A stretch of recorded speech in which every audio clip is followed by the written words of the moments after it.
Back from the live office days, TDS through a lot of engagements and a lot of projects over a period of a few years, became basically live office's go-to partner for data extraction. And you're going to hear about, not just from Chris and Joe, you're going to hear about Eric Wachvogel and Eric Seiler, some of the legacy live office guys and myself, on how instrumental they were in a number of the deals, getting them closed and then ensuring satisfaction of the project after they were closed. I'm really glad you guys were able to come. I really appreciate it. And thanks, Rocco. Thank you for inviting us to Chicago. We hope the next hour is the most meaningful and seminal hour of your week here, and we'll do our best to do that. My name is Chris Clark. I'm the president of Trusted Data Solutions. We're based in New York. We have offices in Minnesota, Atlanta, and a couple of other places spread out. But we've been in the data migration and dealing with legacy data since the mid-1980s. We've been, back in the day, we were helping customers on Wall Street getting off their wagon, getting into WordPerfect.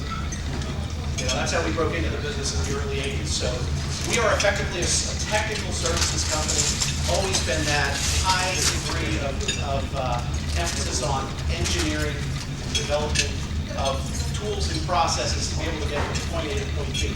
It's kind of in our DNA, and it always has been. In the mid-'80s, towards the mid to late 80s, we started to get into tape restoration, helping customers restore backup tapes from now formats they no longer support. And what we learned, we applied our technical expertise, and we developed, we reverse engineered these formats so we can use our own tools, our own non-native approach to be able to get data off that, read the streams, get the data off these tapes without using the native software. And then that is pretty much kind of the core of what we know how to do. We reverse engineer things and be able to turn, to make data that's difficult to access for various reasons and get it to where it needs to go. So that's what we've been doing since day one. Now, where we apply that has changed quite a bit through the years. It used to be the IT guys in the job shop would have a particular problem, a point problem, we'd help them out. But then, God bless Enron, Elliot Spitzer, and all the other folks who essentially made the discovery world. And all of a sudden, all these skill sets that we have in terms of accessing tapes, other legacy formats, to be able to retrieve for something called litigation and discovery, changed our lives. Our two focuses, and we're actually interchangeable from the tape and the email migration space. We've kind of seen similarities in a minute. But generally, we fit in two areas. Reactive litigation, and we've done a lot of that in our life. Where we've gotten involved, based in New York, we're kind of at the epicenter of all that. So we've been involved over the past 20 years in some of the largest litigation in the world. We've been involved with Yes and Enron, Yes and Tyco, Yes and MCI. But also we were brought in as the subject matter experts from a tape perspective for Madoff, the White House missing emails. So we actually have quite a bit of pedigree in the e-discovery world, where we've been in a very narrow subject matter expertise. We've been doing this for lots and lots of years. The email archive, we got into the email archive business at the turn of the century. It's funny to say that anymore, but it is true. At the turn of the century, when a small company called Morgan Stanley came to us with a problem, they have 100 and some odd thousand tapes containing their Lotus Notes tapes, and they wanted to put it into something that they were developing themselves, a homegrown solution called an email archive. We, of course, said, well, how hard can that be? We knew about tape restoration, and ultimately what we were able to do is restore and extract billions and billions of email files, deduplicate that, convert that into a file that is ready to be ingested into what at that point was the Morgan Stanley customized archive. That's how we got into this business. And over the years, that's what we did mostly of. A lot of these Generation 1 archives, Email Extender, all the autonomy products, before they bought all the autonomy products. The CA Message Manager at Lumen, KPS, everybody before they became the second and third generation products, we helped primarily backfill all that legacy stuff from tape. That's how we got dragged into this business. Pretty soon we gained an understanding and a reputation of being able to understand these archives. So people started to come to us and ask us, all right, I want to get out of my email extender. I want to get out of my Lumen, now CA Message Manager, now autonomy, whatever it's called this week. Can you help us? So our ability and understanding, if you will, from the back end of the cow, as I like to say, you could show me any archive on the planet, I couldn't tell you what it is. You show me the file structure, you show me how it sits, I can identify that archive. Because like I said, we look at the back end of the cow in terms of how that data is stored, where it needs to go, and ultimately how is the best tool, process, and procedures to be able to do that in a legal, defensible, and auditable manner. So we have literally hundreds and hundreds and hundreds of migrations that we've done that way.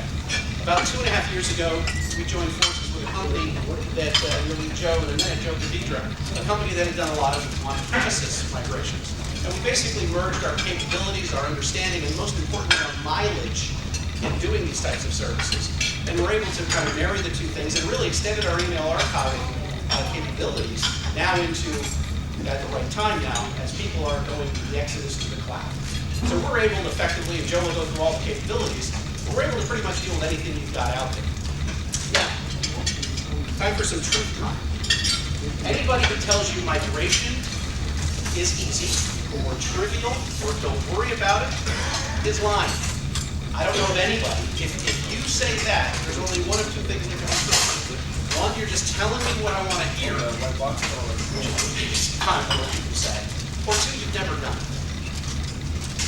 The reason people that you'll run into, your prospects and customers, want to get out of their archives that they have, not because they're great, but because they have problems. And we, unfortunately, in the migration business, have to deal with those problems, have to understand, and are generally dealing with less than optimal implementations. Let's say that nicely. Generally, it's relatively toxic. There is no easy button. There is no piece of software. This is a service. You have to have the experience and the know-how to be able to understand the problem and be able to address the issues that are invariably going to happen in any of these migrations. We like to say that email migration, the 80-20 rule applies in all email migrations. The only catch is, it's in every single project the 80-20 rule applies. 80% of the migration, fine. 20% of the migration, major problems. You run into exceptions and all the other issues. It's how you address, manage, and execute that 20% that really separates those who know how to do this from those who don't. And that's why there's a lot of burn victims and challenges in this. That's why there's a lot of unsuccessful migrations. It's always that other bit. We also have learned through the years that we can't fake what we do. I wish I could. I have spent a lot of time and a lot of nights behind a bottle of something trying to figure out how to do our business and make the same amount of money we make without actually having to do it. I'll leave that to the big consultancies of the world that they have effectively mastered that business model. We have not, because at the end of the data is there or it's not. So we've had to figure out a way to really do this. So we've learned over the years, you cannot write checks your bodies can't cash. You can't get out ahead of what's practical, what's real, and what's known. So we're going to go into a lot of that today of how we help you in migration, and hopefully we'll give you some tools and capabilities of being able to remove this as a barrier to your closing your deal. And that's really what we're here to talk about today and tomorrow, and as we're here for the rest of the week. Where our job, as we see it as your partner, is to remove the migration piece off the table as a barrier to make you money and to get you closed. So, now, I've had a lot of conversations with Rocco and some other folks here about what would be the best way to use our time here together. And what Rocco told me, and Trevor told me, was we need to make this as technical as possible and go into the detailed technical details. I know you guys also want to get into details. So we're going to actually do a live demonstration of an archive migration. I don't believe this has ever been done before. You all are insured, I'm assuming, so we're going to be good. So we're going to actually ask Rocco to come up and be our assistant. Steve, if you'll bring in the archive, we've got it all sorted out. All right. So Rocco's going to help us as we bring in Chris Bueller. This is Chris Bueller who's going to be coming out. He's the director of he's basically director of delivery for the migrations. He comes out every once in a while, in any moment.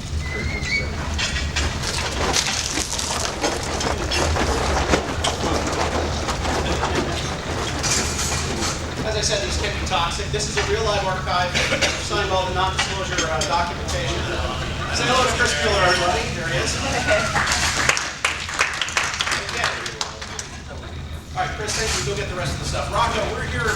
Ultimately, we provide you as a partner with the tool sets to really help us scope the argument. Scope the project. He's on. This is the architect.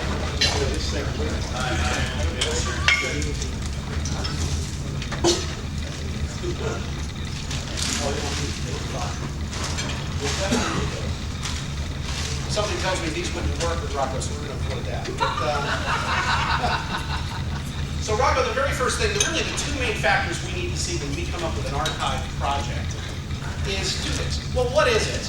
Tell me what you know about the archive, and how big is it? Those are the two ultimate drivers that will drive pricing and complexity in the process. So the very first thing, Rocco, if you just reach in there, you'll see the actual settings in there to be able to identify what type of archive it is. Just pull that out. Oh, okay, there it is. This is an EAS HP archive, owned now by the folks at Autonomy good. So we know what kind of archive it is. Go ahead and measure that for me. We need to size the job. Just wrap that around there. Yeah, that's anywhere you got. See, Steve, we're going to give some basic scoping. That's okay. It's good. How big is that? I don't know. 63. Now, is that in K or in terabytes? I'm not smart. I'll tell you what, we'll take it from here. That's all right. Rocco, thank you very much. He's done everything he needs to do.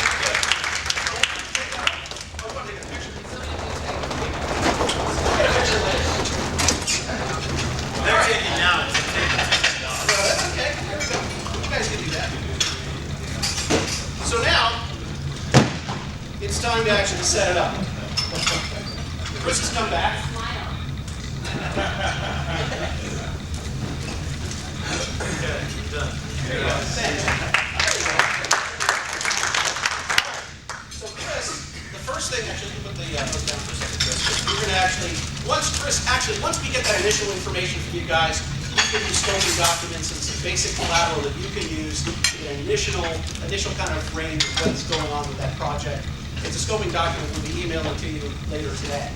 Once that happens, we take it from here. Chris and his team will engage with the customer.